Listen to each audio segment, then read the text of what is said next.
నమస్తే.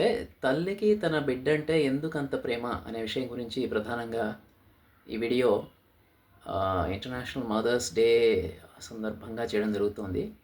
అసలు mothers day అంటే ఏంటో తర్వాత చెప్తాను. ప్రస్తుతానికి తల్లికి బిడ్డ అంటే ఎందుకంత ప్రేమ అంటే, శరీరంలో భాగానికి నొప్పి కలిగినప్పుడు ఆ వ్యక్తికి నొప్పి కలుగుతుంది. శరీరంలో ఏదన్నా అవయవానికి కానీ లేదా మనస్సుకు కానీ బాధ కలిగినప్పుడు ఆ వ్యక్తికి బాధ కలుగుతుంది. నిజానికి తల్లి నుంచి బిడ్డ ప్రసవం తర్వాత వేరైనా శారీరకంగా, మానసికంగా తల్లికి బిడ్డ తన శరీరంలోని భాగమే అవడం వల్ల బిడ్డకు కలిగే శారీరక, మానసిక బాధ తల్లికి చెందుతుంది. ఈ కారణం వల్ల బిడ్డ పట్ల తల్లికి విపరీతమైన ప్రేమ, విపరీతమైన వాత్సల్యము ఉండడం జరుగుతుంది. ఈ విషయాన్ని నేను ప్రధానంగా మొదట్లో ఈ ప్రశ్న నన్ను నేనే వేసుకోవడం జరిగింది. ఆ తర్వాత కాలంలో ఈ ప్రశ్నకు సమాధానం నేను కనిపెట్టింది చాగంటి కోటేశ్వరరావు గారి ప్రవచనం ద్వారా.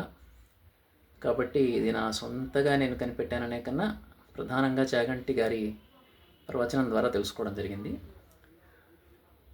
ఇక మదర్స్ డే అనేది ఎలా పుట్టింది అంటే 1908వ సంవత్సరం, ఆంగ్ల సంవత్సరంలో అనుకుంటాను. యానా జార్విస్ అనే అమెరికన్ మహిళ కూతురు తన తల్లి పట్ల ప్రేమాభిమానాలతో ఈ మదర్స్ డే అనే దాన్ని ప్రతిపాదించటము, తర్వాత వుడ్రో విల్సన్ అనే పేరు గల అమెరికా అధిపతి అధికారికంగా అమెరికాలో ఈ మదర్స్ డేని జరిపించటము అలా మొదలైంది. ఇక్కడ తమాషా ఏమిటంటే, వేల సంవత్సరాల క్రితమే భారతదేశంలో మాతృదేవో భవ అంటే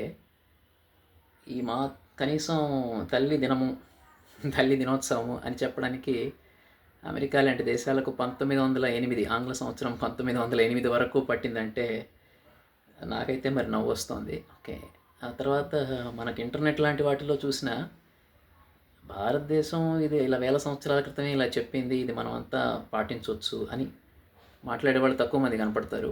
గుడ్డిగా తెలిసి తెలియని తనంతో ఫారిన్ కల్చర్ పెద్దగా ఫాలో అవడం నేనైతే నమ్మను. ఈరోజు వైశాఖ మాసం 14వ రోజు నృసింహ జయంతి.